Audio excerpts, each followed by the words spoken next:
कचहरी पद एक बहुत ही महत्वपूर्ण स्थान रखता है, ग्राम कचहरी का संचालन करना।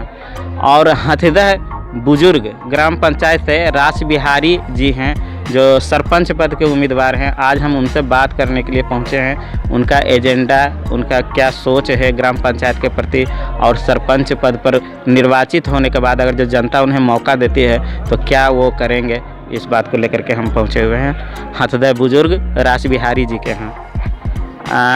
आप हथदह बुजुर्ग से सरपंच पद के प्रत्याशी हैं।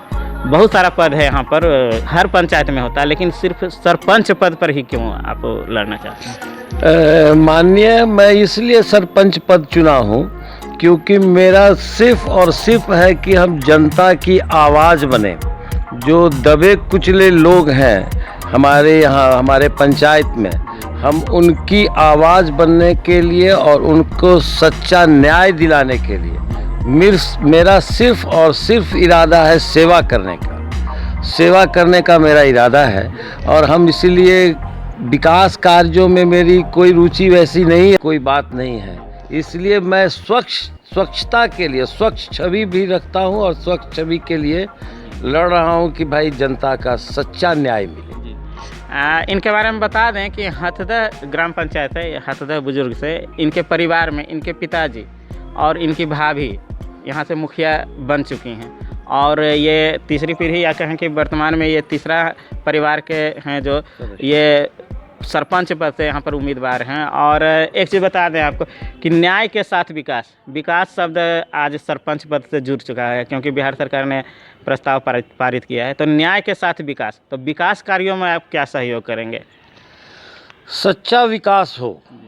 स्वच्छता मेरा पहला अभियान है कि एकदम स्वच्छ छवि भी मेरी स्वच्छ है, और मैं स्वच्छता को प्राथमिकता देता हूँ। इसलिए विकास में मेरी पूरी रुचि है, लेकिन स्वच्छता के साथ उसमें कोई समझौता नहीं कि कहीं घुसखोरी हो रहा है, कहीं ये हो रहा है, वो हम नहीं चाहते हैं। हम इसीलिए सरपंच पद चुना है कि सरपंच पद से ही मैं जनता की आवाज़ बन सकूं और जनता का सच्चा न्याय दिला सकूं। अच्छा, सरपंच पद बहुत ही ज़्यादा महत्वपूर्ण होता है ग्राम पंचायत व्यवस्था के लिए।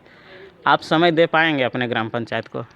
चूँकि हमने अपने पारिवारिक सारे दायित्व पूरा कर चुका हूँ। पूरा हर तरह से हाँ, मेरा सारा दायित्व जो है पूरा हो चुका है। मेरे बाल बच्चा का निर्वाह सब चीज़ हो चुका है, शादी विवाह, मैंने मेरा कोई अब दायित्व नहीं है।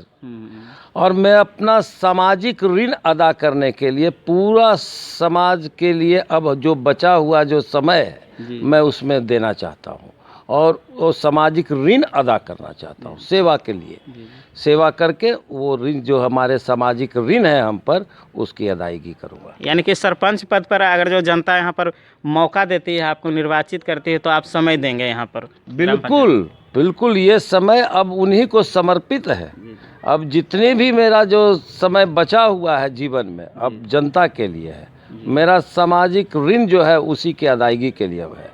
न्याय व्यवस्था में क्या समान, यानी कि गरीब अमीर, उसका क्या आपका सोच है कि कैसे क्या होना चाहिए कि सभी वर्गों को आपके द्वारा इंसाफ मिले अगर जो निर्वाचित होते हैं? तो सामाजिक एकता के लिए और समाज को एक साथ चलने के लिए हम दबे कुचले जितने भी आज हैं उनको, जिनको सच्चा न्याय नहीं मिल रहा है, उनकी आवाज़ को दबाया जा रहा है, हम सिर्फ उनको ऊपर लाना चाह रहे हैं, उनकी आवाज़ बनना चाह रहे हैं कि उनको सच्चा न्याय मिले।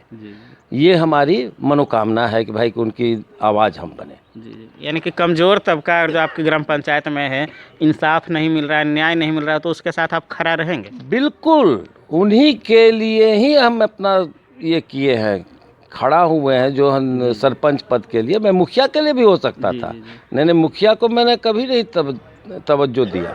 मैंने सिर्फ और सिर्फ सरपंच पद के लिए चुना है कि मैं अपना सच्चा उनके लिए हम काम सेवा कर सकें उनकी, और जनता की आवाज़ बन सके दबे कुचले लोगों की, जो हम ऊपर उठा सकें। कुछ आग्रह करना चाहेंगे अपने हथदह ग्राम पंचायत की जनता से? मैं आग्रह यही करूंगा कि इस सत्य की जो लड़ाई है इसमें हमारा साथ दें, समर्थन करें और हम उनकी सेवा करें। जी। बस। रास बिहारी जी थे, ये हथदा ग्राम पंचायत सरपंच पद के उम्मीदवार हैं और इन्होंने बताया कि मेरा पूरा समय जनता के लिए है, हम पारिवारिक जो निर्वाह है, जो दायित्व है, उससे मुक्त हो चुके हैं, अब जनता की ही सेवा करना हमारा लक्ष्य है। धन्यवाद। मैं मुन्ना कुमार, बिहार डिस्ट्रिक्ट न्यूज़ के लिए, धन्यवाद।